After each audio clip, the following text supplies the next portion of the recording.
Mesdames et messieurs, bon après-midi et merci d'être avec nous.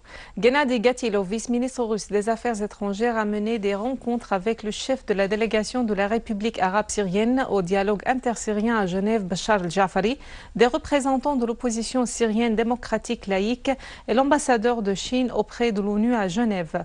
Le ministère russe des Affaires étrangères de Vienne.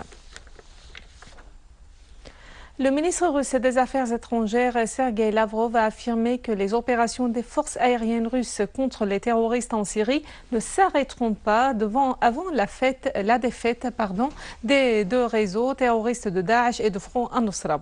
Dans un point de presse, des unités de l'armée et des forces armées ont rétabli la sécurité et la stabilité au village Al-Aouenat dans la banlieue est d'Alep après l'élimination des derniers. 23 terroristes de la soi-disant armée d'Al-Fatah ont été éliminés dans 4 villages de la banlieue nord de Hama. Des unités de l'armée et des deux zones au nord-ouest de Daraa. Toujours à Daraa, 10 personnes sont tombées en martyrs et 40 autres, dont la majorité.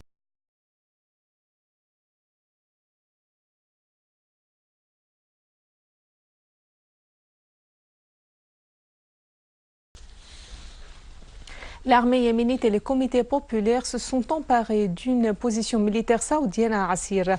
Des soldats saoudiens ont été tués et 2 entrepôts d'armes, en plus des véhicules militaires, ont été détruits dans cette opération.